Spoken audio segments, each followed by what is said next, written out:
everybody. I'm Jeremy Siegel. And I'm Paris Alston. Welcome to GBH's morning. Wait a minute. It's not the morning, Jeremy. Paris. It's not the morning. It is like really past our bedtime right now. Yep. But you know what? It feels like it's worth it.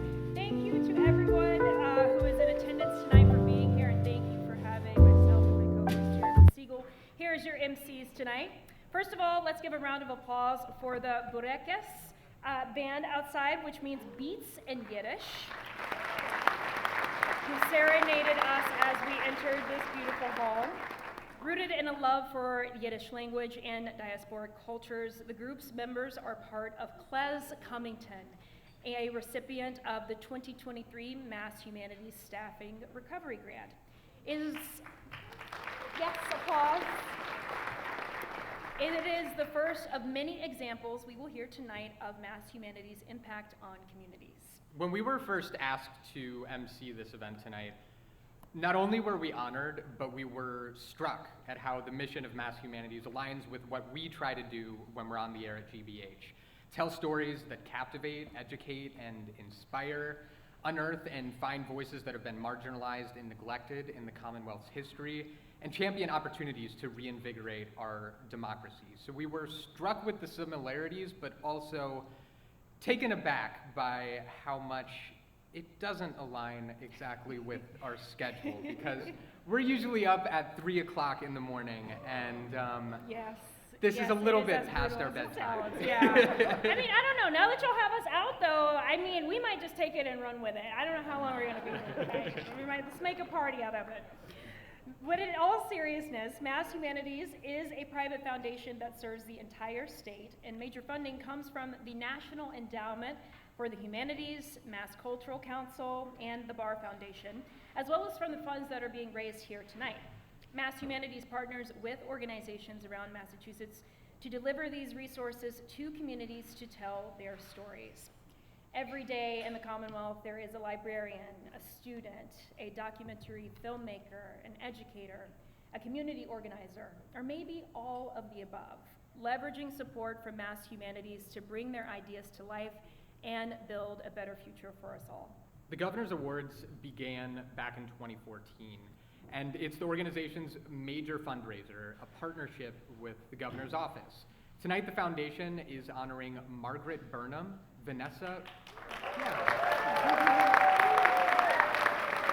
Margaret Burnham, Vanessa Calderon Rosado, who unfortunately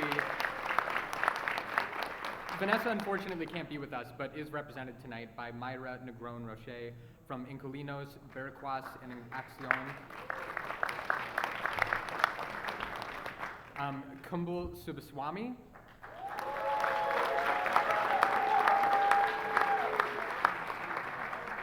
And Elizabeth Bacon. I love how everybody brought a whole hype team entourage, right? You had to bring the team to root you on tonight. Kudos to you. So all of these amazing people are being honored tonight for their commitments to education, civil rights and human rights, community development, and philanthropy. And tonight we will also be hearing from Governor Healy, who sends her congratulations via video. We would now like to introduce the chair of the Mass Humanities Board, Dr. Eve Salomon Fernandez.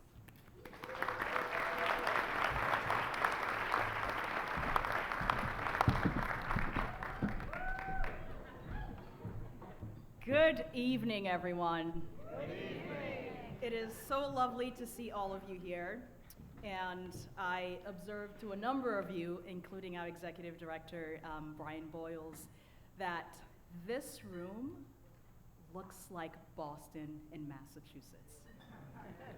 And it is extraordinary. And I have to say, I am very proud of Brian's leadership. I'm very proud of our staff.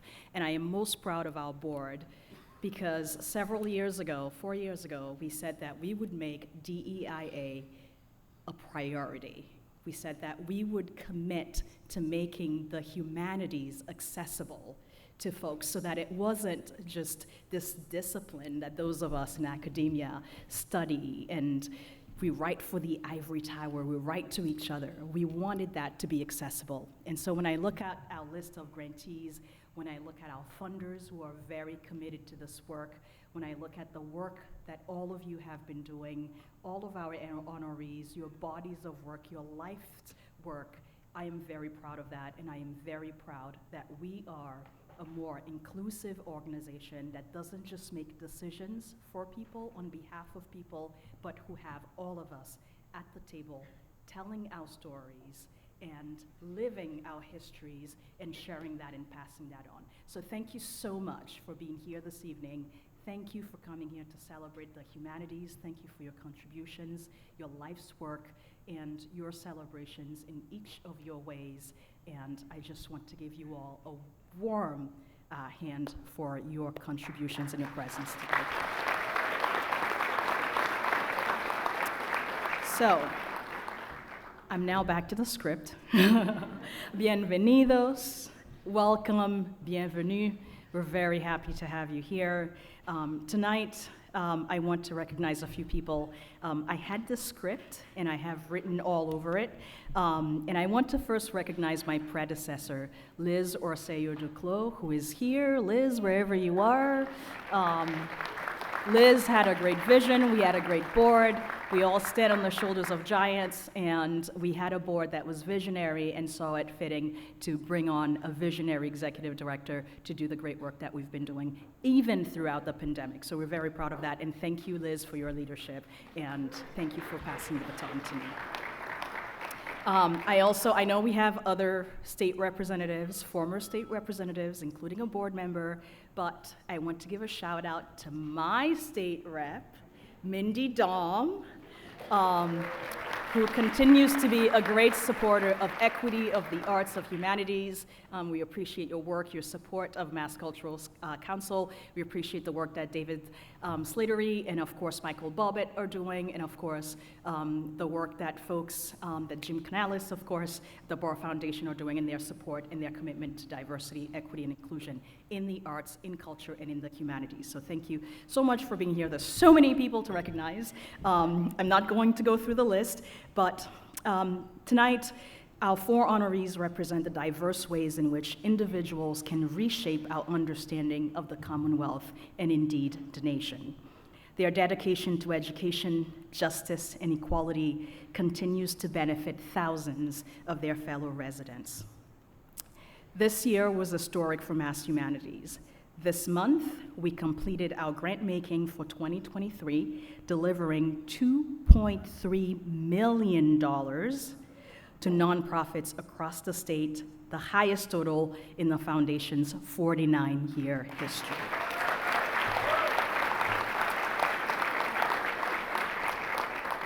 And I know that next year, when we celebrate at our 50th, you will be here celebrating with us. So I look forward to seeing you then.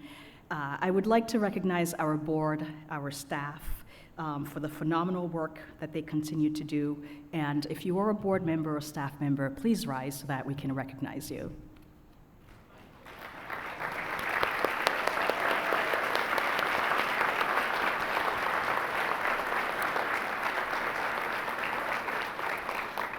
The musicians who welcomed us tonight were among those grantees as part of their work for Claes Cummington, a festival and education-based organization in Western Massachusetts, where I live primarily, although I do have a place in Boston, that celebrates Jewish culture. So thank you so much for enriching our event tonight. Please give them a warm applause.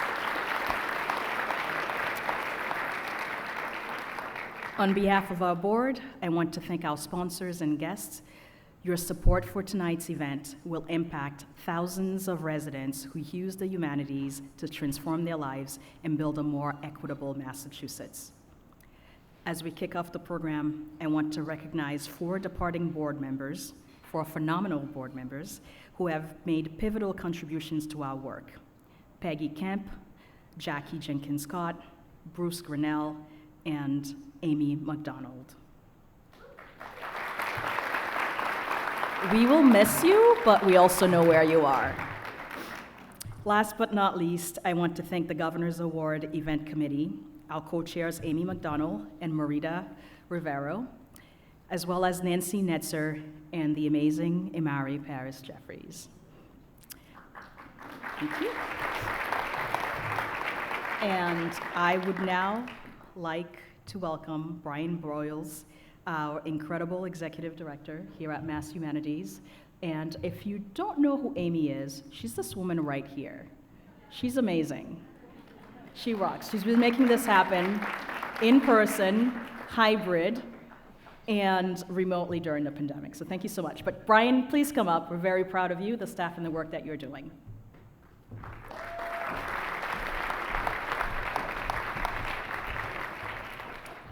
Thank you, Eve. It's an honor to be here tonight at the JFK Library, again, to honor 4 individuals who I admire so much and who are role models for all of us who believe that spending our lives in the humanities and public service is a good way to live. I want to acknowledge tonight that we gather on the ancestral lands of the Massachusetts and Pawtucket people, and that no matter where you live in Massachusetts, you are living on tribal lands. All of us should commit to knowing those tribes and the Native people who live and learn and contribute to the Massachusetts story.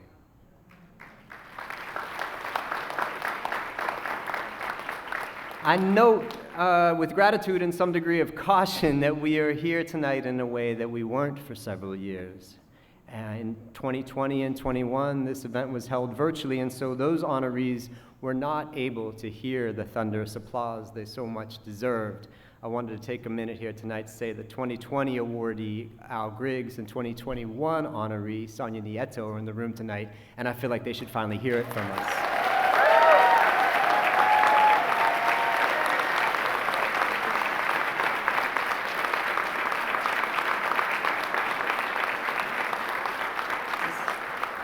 This is a loud group. I like how loud this group is.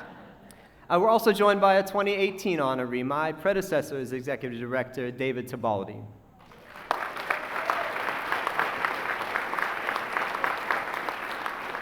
Five years ago, I stood on this stage with David and started my journey with Mass Humanities. What I remember about that night was that the podium was a lot bigger and rather intimidating, so I'm glad they changed it. And second, that I knew almost no one that night. I had just moved to Massachusetts. I can't tell you how much it means to be in a room with so many familiar faces, to see the way that you welcome each other, and for those of you who are new to this organization, to welcome you to our network. I really deeply appreciate it. Could the staff of Mass Humanities just raise their hand once again?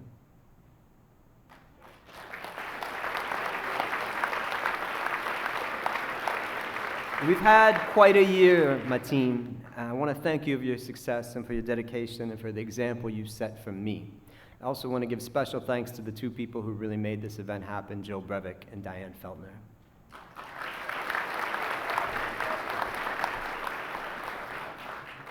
The humanities are alive. They are not in decline. They are not dying. They are evolving in the hands of people in Massachusetts. We know this because we learn about those lives and that work from our 4 honorees. And as a funder and as a partner, Mass Humanities sees this every day. This year we saw 40 communities come together with us to read the words of Frederick Douglass, nearly double the number in 2022. We saw 6 small towns partner with us and with the Smithsonian Institute to bring a traveling exhibition to their libraries and museums to have conversations about what has changed in rural Massachusetts and what should change and what should not.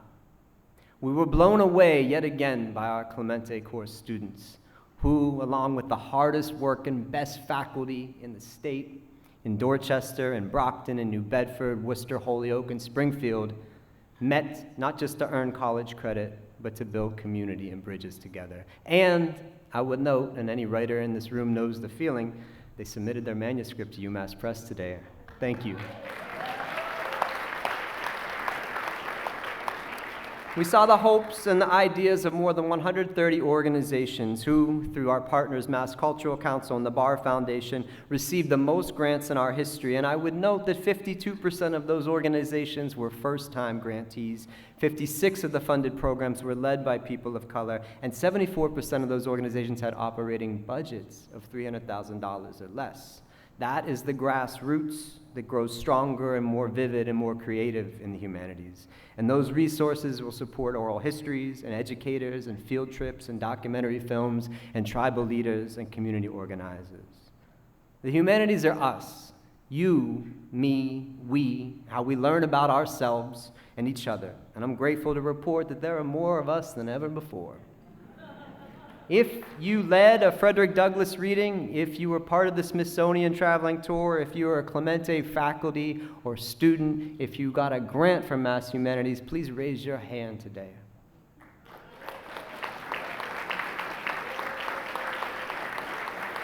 Thank you for your leadership.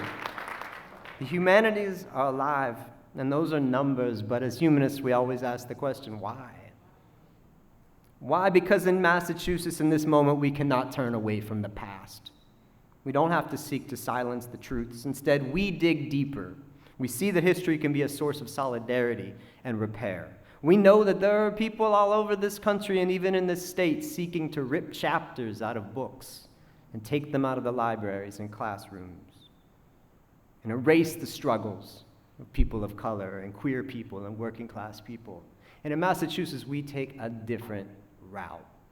Because the story of Massachusetts is gloriously and tragically incomplete. And there are so many people, as you just saw, willing to do the brave thing, the responsible thing, and write and learn and tell the story so that we can build a place of belonging. The humanities are alive because we are not done with the truth. We are not done with each other. Massachusetts has always played a central role in answering those questions. The things that we learn from ancestors and elders, the big questions that our kids ask, that our scholars ask, those are the bonds that hold us together. They do not go away, and the humanities are alive because of them. Tonight you're going to meet more people who share those stories. And it's with great pleasure that I'm going to introduce you to partners of ours in Holyoke at the Wisteria House Museum.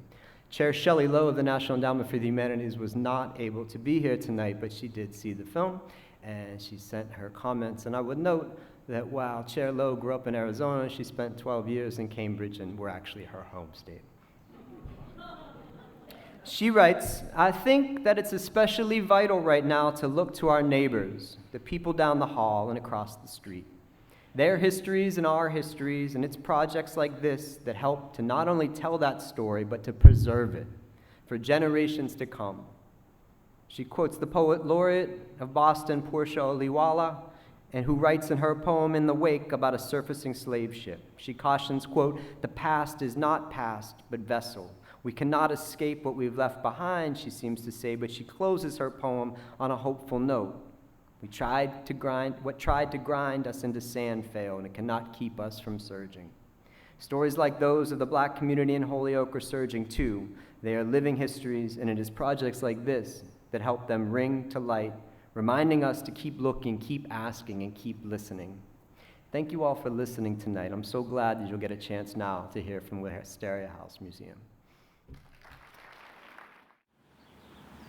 Wisteria Hearst is Holyoke's Museum and Gardens. We are a center for arts, culture, and history here in Holyoke and the greater Connecticut River Valley. The red dress is Belle Skinner, and this is Catherine, both daughters of William Skinner. So right now, the house really tells the story of the Skinner family, and what I want to do is tell the story of Holyoke. This is how the family lived, but who built their wealth was their factory workers. Let's not just tell one story about Holyoke that came from this one perspective of the mill owners and the wealthy during that exciting time in Holyoke, but let's tell the story of everybody who makes up the fabric of Holyoke.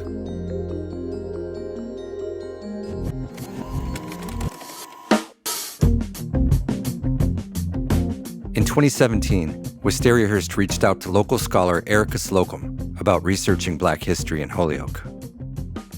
I was just like, what history what Black history in Holyoke. They got a grant from Mass Humanities to do an archival dig here at Wisteriahurst and at the library. From that, I kind of was just like, it's here. It's not a lot, but there are these bits and pieces of information.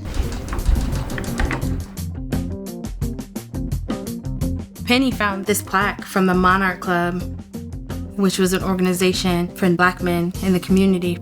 They talked about social justice issues, civil rights, community events, and things like that. But this has all of their names. And so I know who I'm looking for. The church that I belong to does a soup kitchen. She came and she was talking with some people, and we got to talking, and that's how we wound up getting together. And we sat down and we did some work together. And so we kind of moved into an oral history of community members that connects everything together. The exhibit went from the end of August to the end of October. And we had discussions with folks who had provided their oral histories. My younger daughter, Kim, and I came in, and when we looked at the walls, we both started crying because I'm like, those are my words. The importance of the Black History Project was to give acknowledgement to the creation of, for me in particular, the Bethlehem Baptist Community Church, which was founded by members of the Black Holyoke community, which my mom, Geneva McElroy, was a founding member. What were your first impressions of the exhibit when you came and you saw the exhibit? I'm gonna be real frank and say, about damn time. We brought the exhibit to Holyoke Community College, and it was gaining all of this momentum. And then the pandemic happens.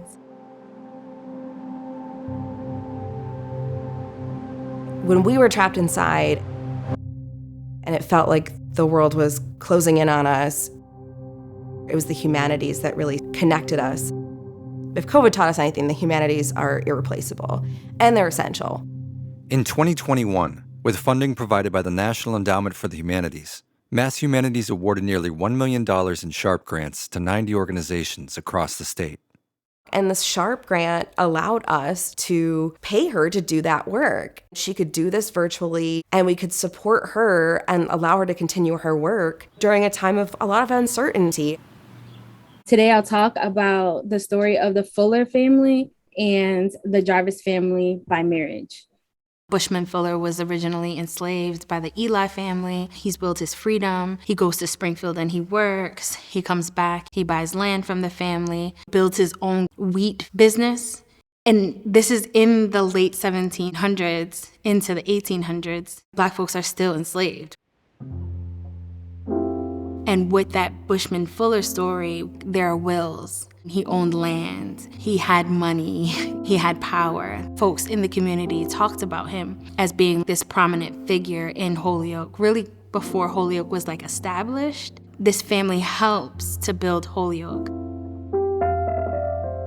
I think what's so great is that Erica sort of opened the book on this, but it's up to the rest of the community and the rest of the people involved in that story to keep it going.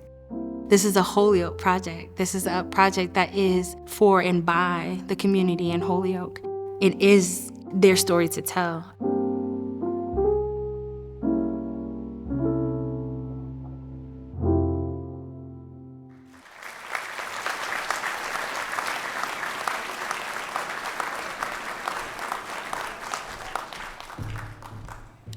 Wow, that was really moving, and great to know that there is that Black history in Holyoke. So it is now my pleasure to introduce someone who I have enjoyed getting to know more and more, especially in recent weeks, Michael Bobbitt, who many of us are aware is a force in the local arts community. A theater director, choreographer, and playwright, Michael has been the executive director of the Mass Cultural Council, one of the most important funders of Mass Humanities since 2021. He has been a champion of the arts throughout his entire career. I understand he was an artist and dancer from a young age. I'll let him tell you more about that. In any event, Michael, welcome.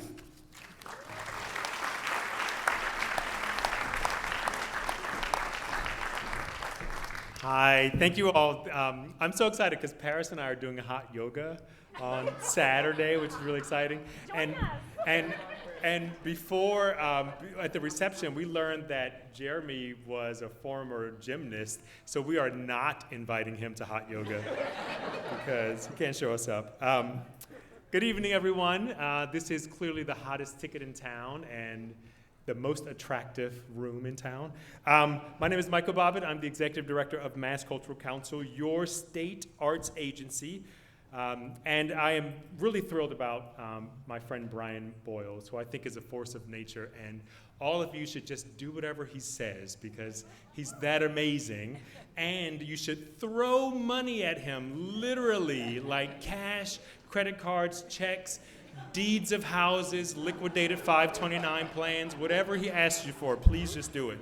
Beth Ann Steiner, Director of Public Affairs, and Dave Slater and I are really thrilled that we could be here with you all tonight. Mass Cultural Council is proud to support the Expand Mass Stories initiatives that will sustain the Reliquary of Blackness project, which you just saw about. Our partnership with Mass Humanities is long-standing and impactful. Most recently, Mass Cultural Council awarded Mass Humanities $2.5 million to support pandemic recovery grants. This was part of the $60 million in funding that we received from the state. And Mass Humanities did great work providing awards for 35 small organizations to support and sustain staffing. I look forward to our continued partnership. It is now my pleasure to introduce Joan Alakwa from the History Project, whose work has supported an earlier round of staffing grants. The mission of the History Project is to document and preserve the history of New England's LGBTQ+ communities and share that history with individuals, organizations, allies, and the public. Mass Humanities honored the History Project this year with its 2023 Mass History Commendation. Joan.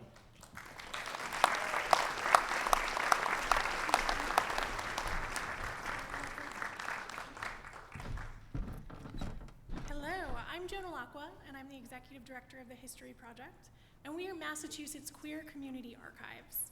Across the country, LGBTQ+ history is under attack. Our narratives, our stories, and in some cases, our very lives are being erased. The History Project was founded in 1980 during a similar time. A group of young historians, archivists, and activists knew the power of connecting to our community's cultural legacy, and how important it was that they documented their community because no one else was going to. In fact, historians claim that there was no gay history because there were no gay historical figures. We'll get to that. This might feel less essential in a state like Massachusetts, where our first lesbian governor, Maura Healey, was elected in 2022.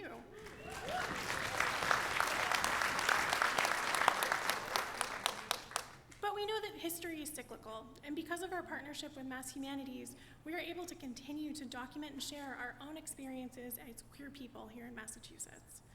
Mass Humanities helped our organization survive COVID-19. I was only hired 3 months before the pandemic began, and during the most uncertain time in our organization's history, Mass Humanities, along with the Massachusetts Cultural Council and other foundation support, kept us on an even keel to continue our essential work to share queer history. Queer history isn't taught in schools, not really. You might hear about Stonewall, you might learn about Harvey Milk. Neither of them have anything to do with Massachusetts. But queer people have lived here since before the Puritans landed.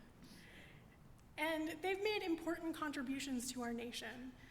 Did you know that America the Beautiful was written by a lesbian from Massachusetts who lived with her partner for over 2 decades? Now when it's a Jeopardy question. Her name's Catherine Lee Bates. Or that the first legal same-sex marriages took place in Massachusetts in 2004. My high school interns this summer didn't, and that was 20 years ago. So our organization's here to share our stories and to connect the humanities, which is our history and community's cultural legacy, to our ongoing struggle for equality for all. Mass Humanities has supported our public programming, allowing us to hold events about queer feminist bookstores, the history of Boston's Pride celebrations, and the literary impact of Boston's queer community.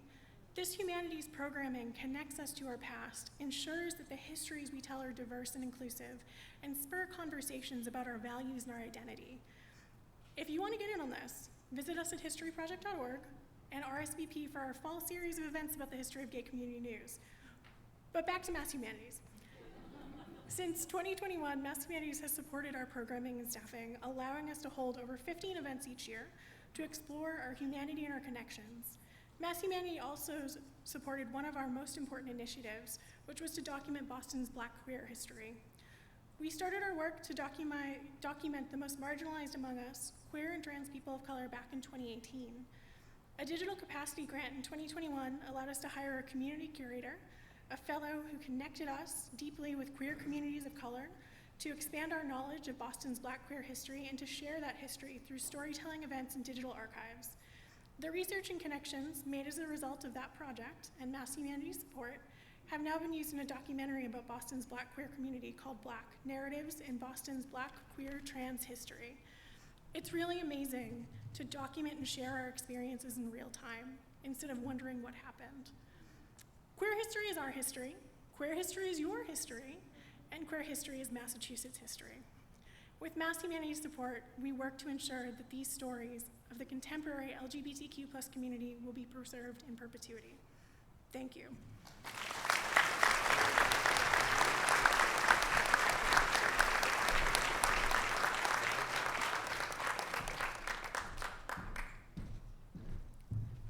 I now have perhaps the most important announcement of the evening to make, which is that the bar is closing at 8:30, so if you'd like to grab another drink, now is the time. I also want to let everybody know that I am free for yoga Saturday morning, so if you're looking for someone to join you, I'll be happy. It's now my pleasure to introduce Dr. Amari Paris Jeffries, who Paris and I know well, you may know well from the airwaves on GBH. Amari is the executive director of Embrace Boston and is also a Mass Humanities board member. Amari is going to share more about the work of Mass Humanities and also how you can join their efforts around the state. Welcome, Amari.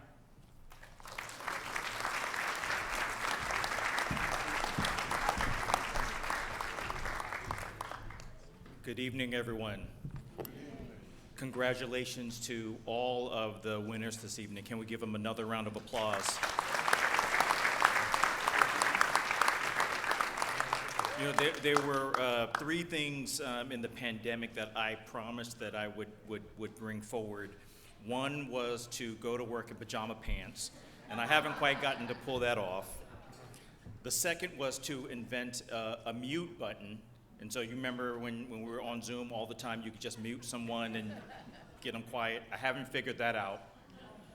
And the last one was to always remember and honor essential workers, people who took care of us, people in the background. So can we give a round of applause to all the folks, the light people who helped us out, who served us this evening. The stories you hear tonight begin at the local level, where support from Mass Humanities helped to craft new narratives and ask big questions. What do I owe my community? Who came before me? What makes a person feel like they belong in Massachusetts? Those stories and those questions are critical at this historic moment. The humanities brings people together to repair bonds that are tested and were torn in recent years. It taps into the power that we all have as human beings when we listen, recognize, and learn. Tonight, we hope you will join us in these efforts. But before I say anything else, I'm calling an audible, and we're gonna do the first annual Mass Humanities photo storytelling. So all of us has their phones with us, right? Can we pull out our phones? And I'm going to ask you, we're gonna break a Guinness Book of World Record. This is the most selfies taken at a Mass Humanities award gala. Does everyone have their phones? It's kind of bright, I can't see everyone. Everyone has their phones? I'll say on a count of three, you're gonna, with the person next to you, you're gonna do the little head hug. Someone with the longest arms is gonna do that. And we're gonna take a selfie on a count of three. 1, 2, 3. Yes, give ourselves a round of applause. And so like a airline steward, I have a couple of instructions in regards to that selfie. So I'm going to ask you, if you are on social media, in particular Instagram, to @Mass Humanities that selfie so that we can post some of those beautiful photos with your permission. Does everyone still have their phone out? I am glad that we all have our phones out, because the next instructions, like a flight attendant, the safety briefing, you'll see that there is a QR code right at your table where you can support Mass Humanities. Since you have your phone out already, it'll be very easy for you to scan that QR code. We cannot do this work without your support. We need the support of your will, but we also need the support of your contributions. And so anything meaningful will be greatly appreciated. So thank you. Governor Healy was unable to join us in tonight's celebration, but we want to extend our gratitude for all of her support in this year's awards for the humanities. So let's give it up for Governor Healy.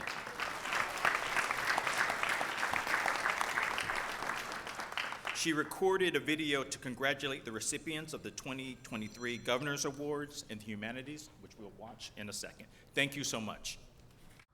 Good evening, everyone. I'm so sorry that I can't be with you in person, but it's such an honor to be part of this incredible event. I want to take a moment to congratulate this year's award winners: Margaret Burnham, Vanessa Calderon-Rosado, Kambal Subaswamy, and Elizabeth Bacon. You all continue a shared legacy we have in Massachusetts. This is the place where new ideas are born, where movements begin, where a better world seems within our reach. The humanities are the heartbeat of that legacy.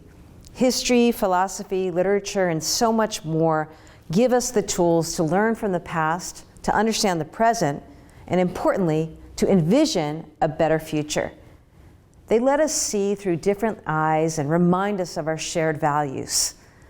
Our honorees tonight, and all of you in this room, inspire, challenge, and connect us every day through your work.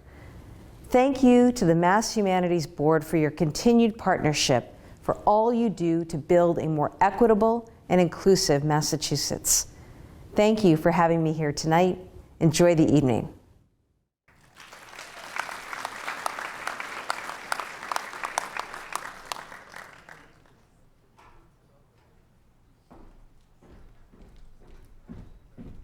I'm back.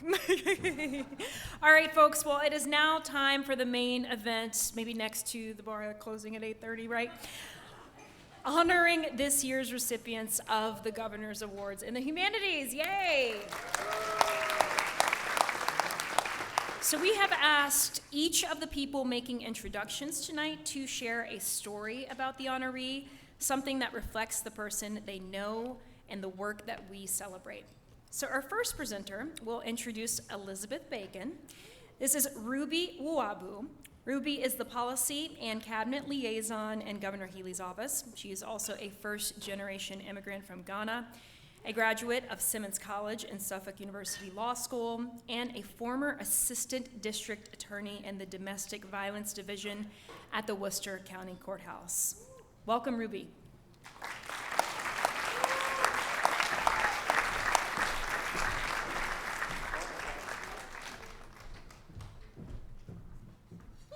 Are bright. Good. Sorry. Good evening, everyone. I am honored to be here to celebrate the incredible programming and the amazing leaders whose tireless efforts and sacrifices made them possible. Congratulations to all the awardees. I am especially honored to celebrate a dear friend, a mentor, and all-around one of the most selfless and unsung heroes in our community, Elizabeth Bacon.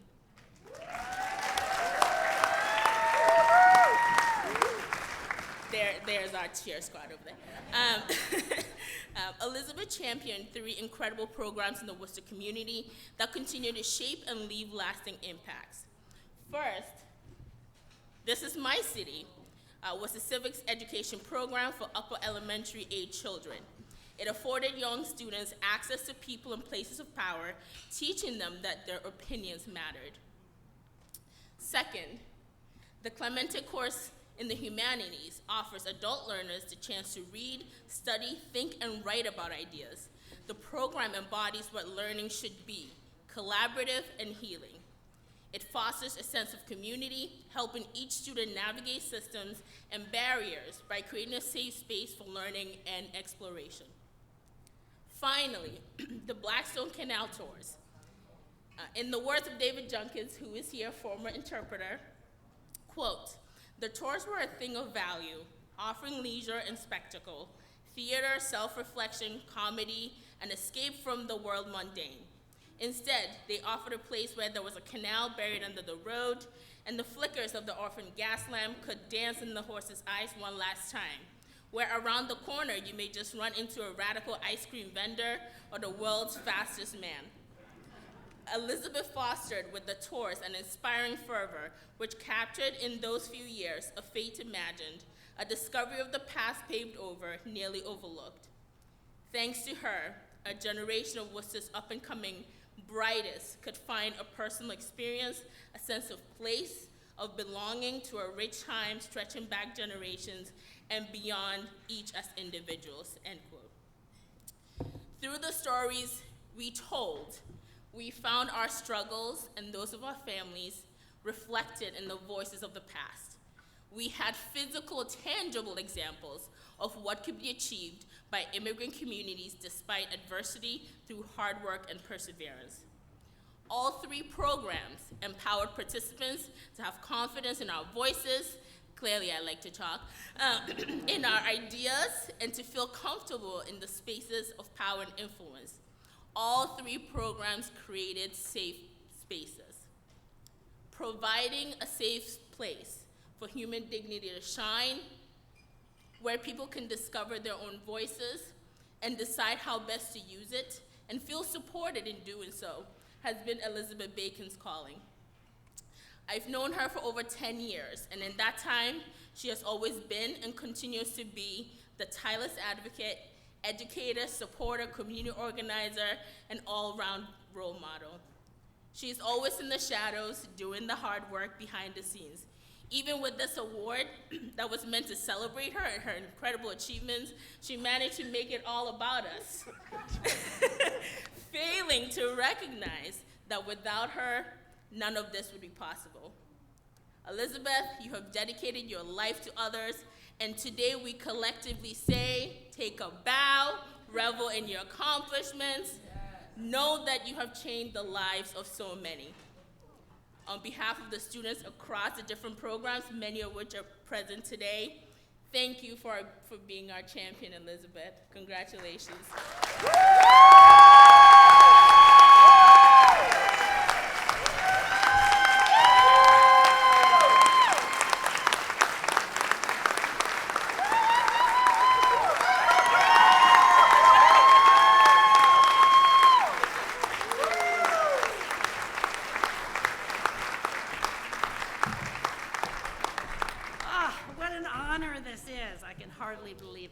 Thank you, Ruby.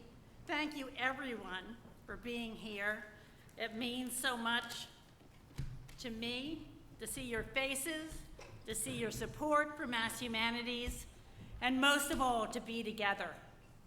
Thank you all for being here, for sharing in our collective community commitment to the humanities. Poetry has become my medication, said a recent Clemente graduate. It has done something to my mind and my soul that I just can't figure out, but I love it.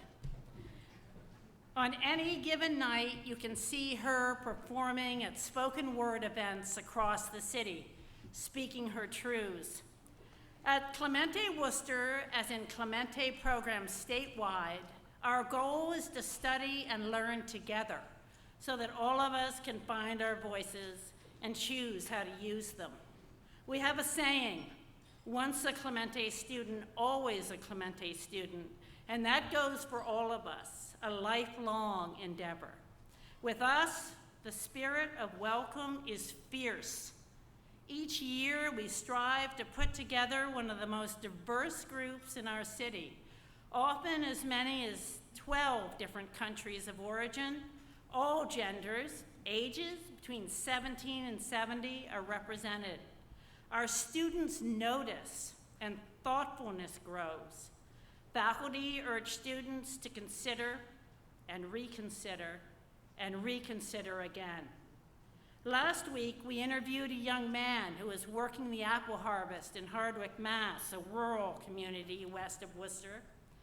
As part of our interview process, we replicate what happens in the classroom so applicants can get a feel. He chose to read a section from Frederick Douglass's "What to the Slave is the 4th of July." He had never heard of Douglass before, and when asked what he thought of the passage, he replied, "This guy has guts." And his face lit up, and all of a sudden, his energy and ours ignited as we pulled evidence of courage from the text together. I have been so inspired by so much courage expressed in so many different ways over the past 10 years. After falling in love with the study of philosophy, a young single mother left her job, earned an associate's degree, and then a BA, and is now enrolled in the BU School of Social Work master's degree program, all while working full-time and raising a son.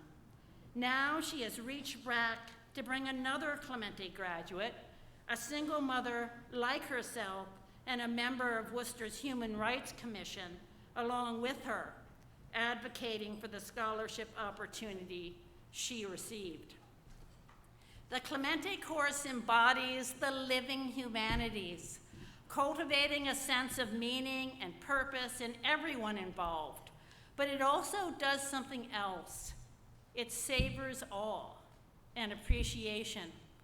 It brings 5 strands of the humanities together and integrates them. Experience shows that our students leave with increased levels of well-being, greater resilience, and an expanded capacity to deal with life's hardships. Working in community, for community, all of us together, is an absolute joy. I believe that this joy is the key to real transformation and change. So how do we make this possible for everyone? Clemente Worcester now has its own space where our advisory board will take a year to research this very question as we build a student resource center and expand our offering for children. We all know that each generation must fight its own battles, and it is only in the doing that we can truly discover who we are. In closing, I want to leave you with a model for our irrepressible humanities. Here is our napkin folded into a strip. Imagine that one side is our public life, our public face, and the other is our spiritual life, our treasured creative soul. Take one hand and make one half twist and bring the two ends together. Run your finger along the surface and find that our outside and our inside lives are now on the same track, on the same path, and can see, cross-fertilize, and support each other. That twist is the act of living the humanities. Let's all make that twist.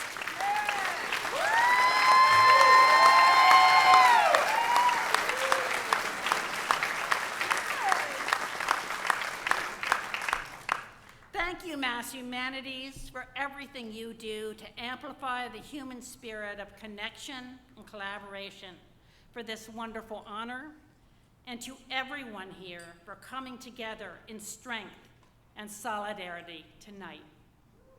Thank you.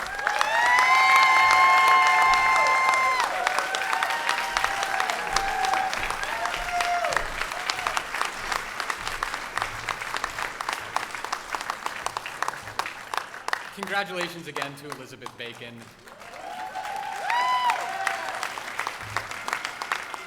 It's an absolute privilege to share the stage with all of the awardees tonight.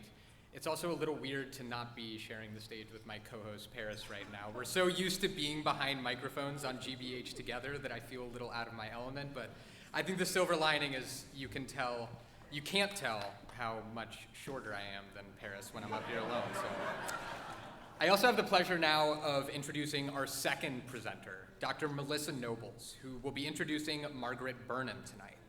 Melissa.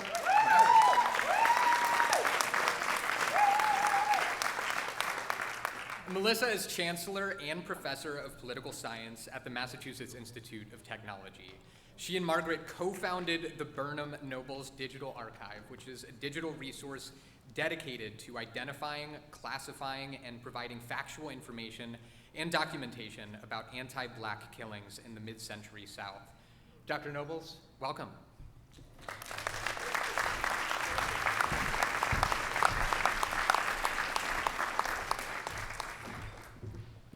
Wow, lights are bright. Good evening, everyone. Good evening. I was asked to say a bit about my friend and collaborator, Margaret Burnham. So here's a bit of insight into Margaret. Margaret Burnham is inquisitive and acquisitive. There's a connection between the two. She loves learning about art and culture, whether it's African sculpture, African American painting, or Mexican muralists, and all kinds of textiles. She's also a big fan of just looking on our shopping expeditions for jewelry and shoes. And in fact, the connection between her love of art and shoes and jewelry is so strong that if the salesperson describes a pair of shoes as art, it's a sure sale. But Margaret's inquisitiveness and acquisitiveness extends far beyond and much more deeply than fun topics or objects. Her multiple award-winning book, by hands now known, Jim Crow's Willing Executioners, published last year, our archive, which was mentioned, in the Northeastern CRJ, Civil Rights and Restorative Justice Clinic, also results from her deep need to know and to collect. And these two projects have two connected origins. The first is in 2007. Margaret, while at Northeastern, organized a conference to help with the federal passage of the Emmett Till bill. That was the bill dedicated to investigating cold cases of the Civil Rights era. And we all know about the murders of the three civil rights workers, Goodman, Schwerner, and Cheney, during the Freedom Summer of 1964. Far less known were the murders of other Black men whose bodies were found in Mississippi rivers as the FBI searched for the three. Henry Hezekiah D. and Charles Moore were two of those bodies. Now, of course, their families and those who knew them suspected that these two 19-year-old men had been killed by the Ku Klux Klan. But their murders were not brought to life until the Canadian filmmaker focused on it. So the second origin for Margaret's work is much more personal and is connected to that same 1964 summer. Margaret was also there in Mississippi fighting for civil rights. She, of course, knew about Goodman, Schwerner, and Cheney because she had worked briefly with them. Yet she didn't know about D or Moore. She found out about them, as we all did, many decades later. And so she once told me, I didn't know. We didn't know. We were 2 counties over, and we didn't know what happened to them. So it prompted her to ask, how many more victims were there? We had to find out. We had to collect their stories, and not only must we collect those stories, we must tell those stories. Not only to tell stories because you tell stories, but to learn what those stories tell us. Margaret's magnificent book is part of that telling.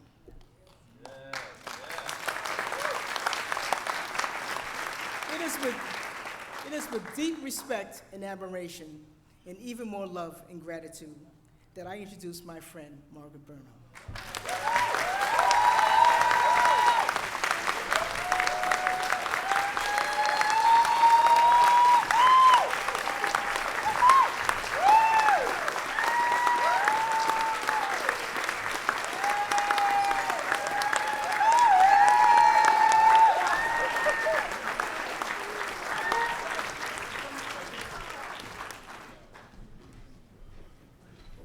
Thank you so much, my dear beloved friend, Melissa Nobles.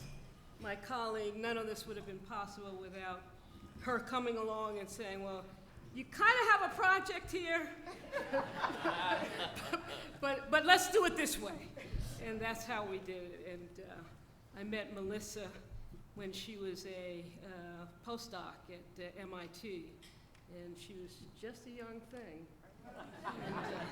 And we've worked together ever since, and so I'm really, really grateful for her words and just thrilled to be here today, and so thankful to the Mass Humanities for this honor. Thankful as well that my colleagues from Northeastern have gathered here together to celebrate this occasion, and as well, Northeastern, and as well my colleagues from the National Center of Afro-American Artists, and may I lift up the name of Elma Lewis, who's been a mentor to me in Massachusetts and a real hero of humanities in our wonderful Commonwealth.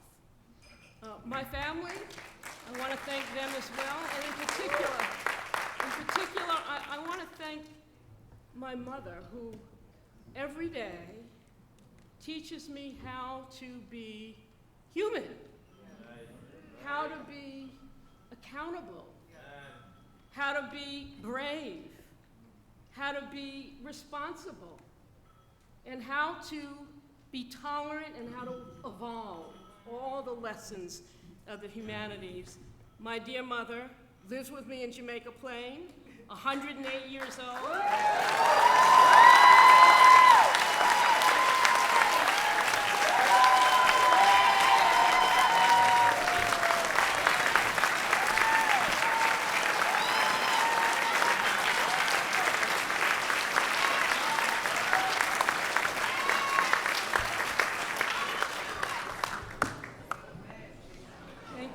Thank you, Mother dear. And so many other friends here. I'm grateful that you've come to celebrate this moment with me.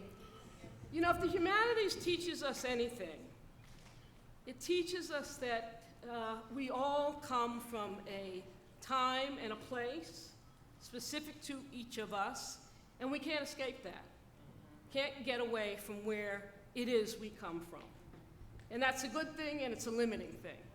And so for me, I'd say a word about the moment in my life that set me on the path and that Melissa has described, that turned me into the civil rights attorney that I am today. And it started off in a cell for me in Jackson, Mississippi in 1964. And I wasn't in any real danger. And the charges were trivial, but that jail cell has resonated with me for 60-odd years. And why? Two things, folks. One was, as I sat in the cell and got to sense what it was like to feel the power of the state, the right of the state to say what was legal and what was criminal. As I sat there in that cell that was cold and too hot, too cold, too quiet, too loud, too dirty, and felt the power of the state, I'll never forget. And the second thing about that experience was that the amazing power represented by the two lawyers both African American women who got us out of jail. And it was at that moment, the cell and their representation that led me to conclude, I'm going to be a civil rights lawyer. I'm going to remember that cell, and I'm going to fight for those who end up in it on the wrong side. And so, and I've done that, and it's taken me today, folks, to questions of redress and reparation. How we talk about, how we appreciate, how we recover the past. And what I can say about that is that law alone will not get you there. You need the humanities to answer those large questions about how we deal with our past. You need philosophy, you need religion, you need art, you need music, you need drama, you need it all. And yes, political science. You need it all, but law alone can't get you there.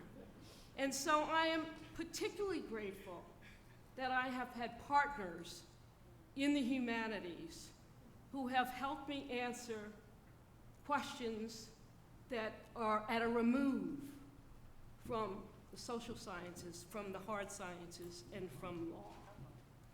And it is for that reason, because here in Massachusetts, as elsewhere across the world, those are the questions, even as we struggle to deepen our democracy and to save our country, even as we struggle to advance literacy and keep our libraries open, even as we do all of that, we still must make an accounting for the past, for what our country was, because what our country was has infected who it has become.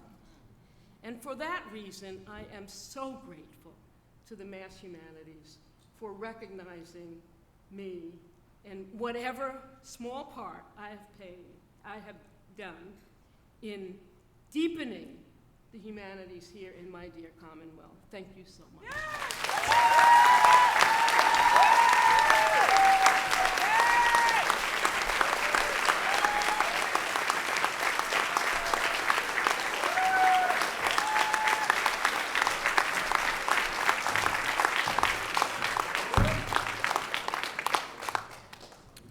Wow, Margaret, biggest congratulations again, and thank you for sharing just some of the things that you've seen in your lifetime. I can only imagine the things that your mother at 108 years old would have to share with us in her lifetime. That, I'm sure, inspired you.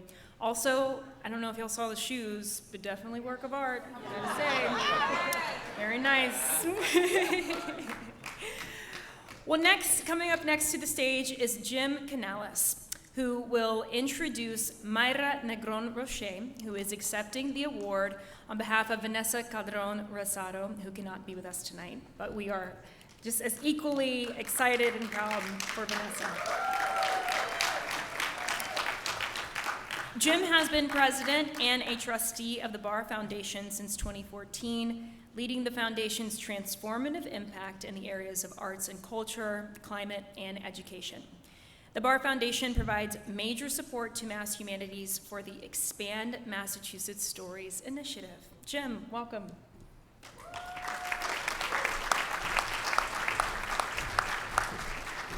Thank you, Paris, and what a pleasure to be with all of you this evening, and my congratulations as well to all the honorees. It's my honor to be here tonight to celebrate a tremendous leader, Vanessa Calderon Rosado. And as a former English teacher on a night that is dedicated to the humanities and its role in our lives, I offer one of my favorite quotes from the poet and author Maya Angelou. I've learned that people forget what you said. People will forget what you did. But people will never forget how you made them feel. It would be easy to enumerate Vanessa's many accomplishments and the impact that her work has had on so many lives. But knowing Vanessa as I do, while those achievements absolutely matter, what also matters is how she shows up as a leader. It's her combination of tenacity and grace, vision and humanity, and leadership and kindness that make Vanessa the extraordinary leader that she is. So inspired by Maya Angelou, here's how Vanessa has made me feel.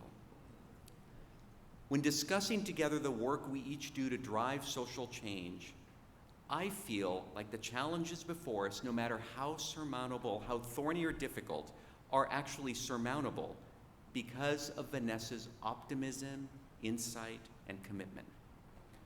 In working toward a better tomorrow, I feel compelled when Vanessa holds a vision for the future and excited about the opportunity to move that bold vision forward as a partner and an ally. When talking about the Barr Foundation's strategies to advance change, I feel better at what I do because Vanessa helps to sharpen my thinking with her perspectives, her wisdom, and her probing questions. But perhaps most importantly, she makes any of us feel like the center of her attention. In a day and age when distractions are ever present and where leaders like Vanessa are in great demand, her capacity to focus on you, your needs, the shared work you are undertaking, and how she can best support you are truly a gift. In essence, what Vanessa makes me feel is that I want to emulate how she shows up, with care, with humanity, with grace, and with a clear vision for the better future we should be working toward. As you know, this evening Vanessa could not be with us, but it's my honor to introduce IVA's Chief Operating Officer, Mayra Negron Roche, who is here tonight to accept the Governor's Award on Vanessa's behalf. Thank you.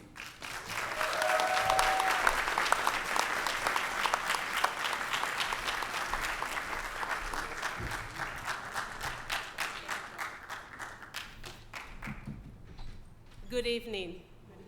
Buenas noches. My name is Mayra Negron Roche. I am IVA Chief Operating Officer. And I want to thank everyone that came tonight, and especially for recognizing Vanessa's leadership. And it's an honor for me to accept this award on behalf of Vanessa Calderon Rosado, IVA's Chief Executive Officer, and for recognizing her leadership and for the work that she does, connecting community development and also humanities. I know Vanessa for 20 years when she joined IVA in 2003. Since then, I have been working for Vanessa side by side. And to be honest, we have been partner in crime. It's a true honor for me to work with her. She is an excellent human being. She is visionary. She's a good listener, and she is trustworthy. Among other things, we share to lead the organization Inquilinos Boricuas en Acción. And let me tell you a little bit about the work that we do. Inquilinos Boricuas en Acción is a nationally recognized community development corporation dedicated to empower individuals and families through their life and achieve economic mobility through high-quality, affordable housing, education, financial, resident empowerment, and the arts programming. We have 667 affordable housing units, and alongside with 6 programs from early education, youth development program, financial empowerment program, resident services program, and arts. So we are very busy. IVA's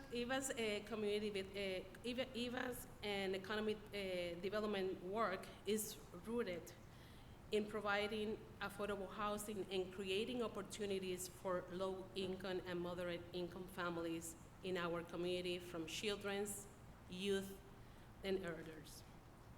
We increase social and economic capital through community organizing, early education, youth development, community arts, among others, social interventions. Our work creates dialogues with communities and amplify the works of all our community and people that we serve and really needs us that we represent. For these, this is just few examples on how we amplify in the humanities. And I am grateful and excited to receive this important honor on behalf of Vanessa, and my colleague, and also for Eva. Muchas gracias. Buenas noches.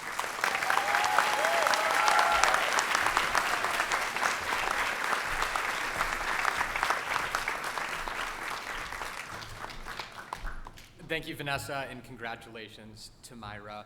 Just a quick update to everybody that Paris has offered to let me borrow her shoes next time I come on stage, so while I might lose a couple yoga partners, I could gain a couple inches by the end of the night. Our fourth and final presenter is Dr. Nefertiti Walker, who will introduce Kumbal Subbaswamy. Dr. Walker is the Vice Chancellor of the Office of Equity and Inclusion at UMass Amherst, where she's also a tenured professor in the Eisenberg School of Management. She serves as advisor for equity and inclusion to UMass President Marty Meehan. Dr. Walker, welcome.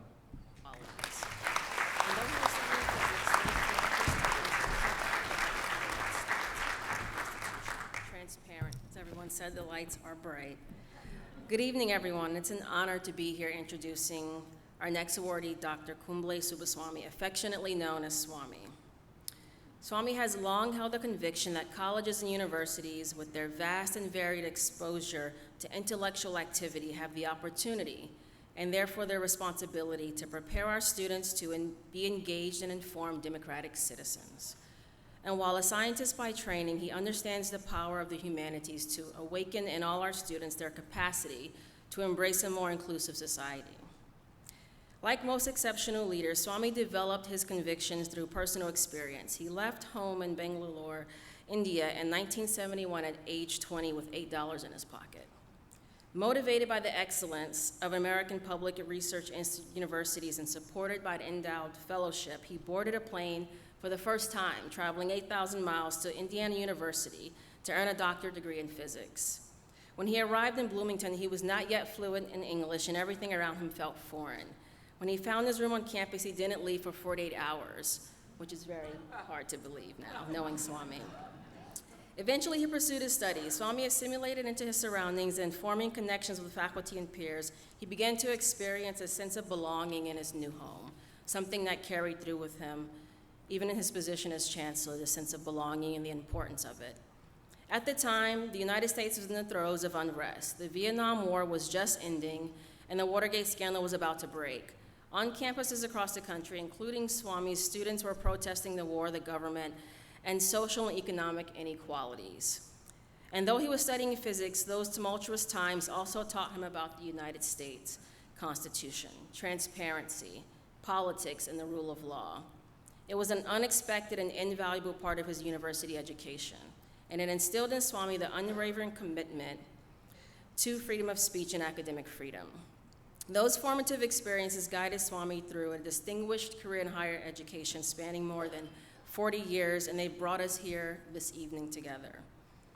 For Swami understands the goal of educators is to teach students to not be threatened by different perspectives and opposing views, but to use critical thinking skills and patience to listen to others with an open mind. He advances these goals by fostering a diverse, equitable, and inclusive learning environment, one where the power of the humanities truly takes hold through the honest exploration of shared condition. And in these shared moments, our students find both common ground and a powerful catalyst for personal and civic transformation. In recent years, I have been very fortunate to work with Swami. He is both my previous boss as chancellor at UMass Amherst and now my current boss at the University of Massachusetts President's Office. His unwavering support, his dedication to creating a climate rooted in equity and inclusive leadership have been central to my professional development and success and his friendship has made me a better person. Please join me in welcoming Kublai Subaswamy.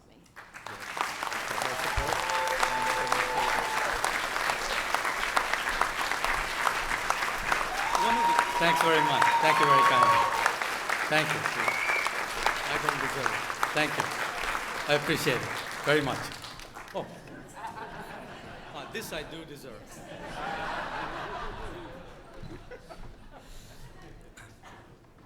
I know that I stand between you and the Boston traffic jam, so I will be very slow and long-winded. Thank you, Neff, for that overly generous introduction. If you didn't already know that I don't belong with this august group of honorees, now you do. I am really both humbled and honored by this award, and I want to thank the Mass Humanities Board and the Healy Driscoll administration for this honor. And I also want to thank all the sponsors for supporting the work of the Mass Humanities, and particularly those who were kind enough to support this event on my behalf. I truly appreciate that you did that and that you're actually here. I appreciate that. Obviously, whatever success I have brought to UMass and the service that I provide to the Commonwealth is because of the hardworking and outstanding teams that I've had the privilege to work with, both on the Amherst campus and at the President's office in Boston. And I thank them for being here as well. I also have enjoyed the support of the Board of Trustees and our vast network of alumni. And again, for all of that support, I'm very grateful. And of course, last but not least, I'm grateful to my wife of 37 years, Mala, who's here, and for her support, and for my children's support. Thank you. One of the characteristics of top-ranked universities in the US, which makes them among the best in the world, is really the comprehensive intellectual capital they represent. Their faculty are made up of outstanding poets and musicians, historians and creative writers, as well as policy experts and scientists. Through their disciplinary and interdisciplinary research and creative work, they bring new insights into and improve the human experience, catalyze the innovation economy, and inspire the personal development of their students. Data show that the pace of innovation in the US has slowed down over the past several decades.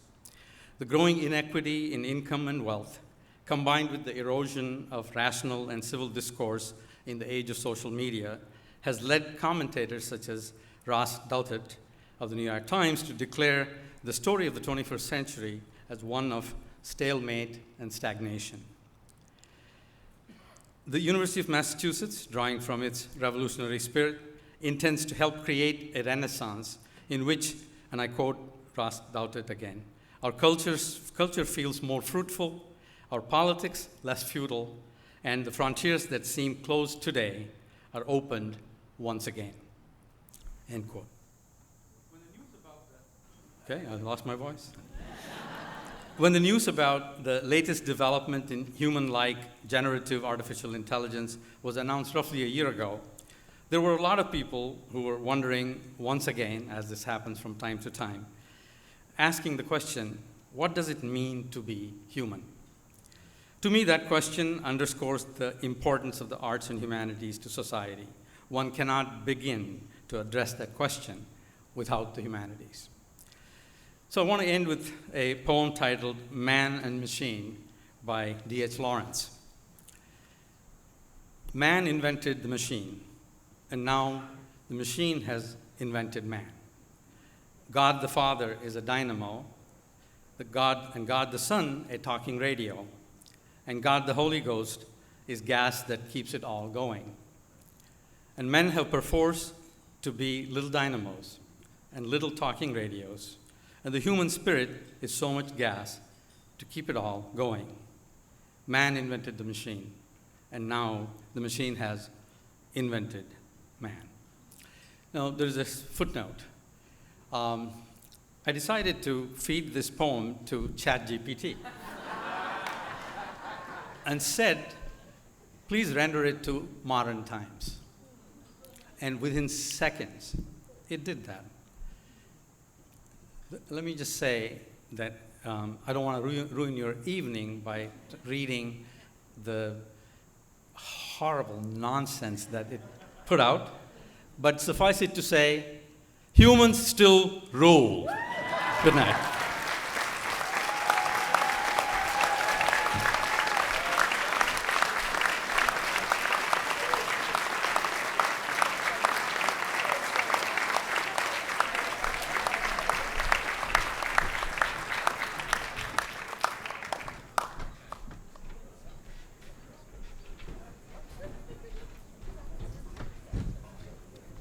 Wow. Thank you to Vanessa, to Swami, to Margaret, and to Elizabeth. This has been an absolutely inspiring evening. I have 3 pieces of news to share with you. One, I want to thank Jeremy and Paris and tell them that I'm sorry, but the news is that the humanities are a late-night group of people. Secondly, I want to share that there is dessert and coffee waiting for you all, so hold tight. And third, I'm going to introduce the Encore Dance Troupe, which is our final performance, and break news to you which hasn't been shared, which is they are the most recent recipient of an Expand Massachusetts Stories Initiative grant that will be announced next week.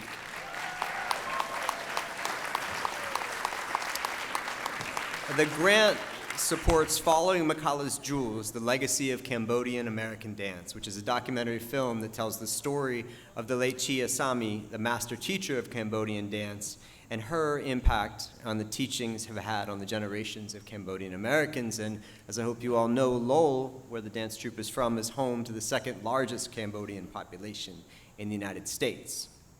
They will be performing Tep Monoram Dance, or the happiness dance of the gods. It reflects the highly formalized and ritualistic relationships between male and female gods, and the dancers will portray the Cambodian gods and goddesses of antiquity descending from the heaven and enveloping the earthly realm in happiness and joy. Please welcome the Encore Dance Troupe.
That was absolutely amazing. Another round of applause for the Anchor Dance Group.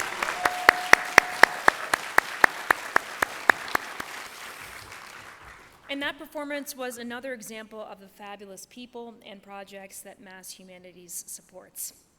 Now, as much as we would love to stay and hang out with you all night, keep this thing going, this has been behaving all night until now.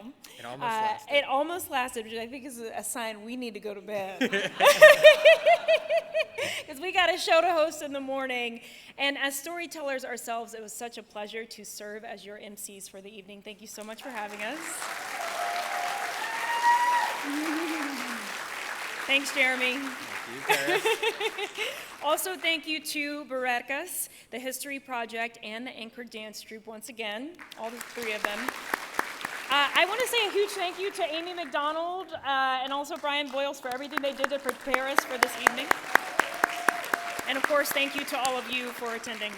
And a big thanks to all of the staff who made this night possible and all of the great food and drinks that we all had. And congratulations again to the 4 awardees. I have news for you. Unfortunately, your evening is not quite done. If you are an awardee, you have to stick around for a little bit longer for a group shot. But everybody else is free to go now. Thank you so much for joining us. Thank you all for coming and supporting this wonderful organization, and have a great night.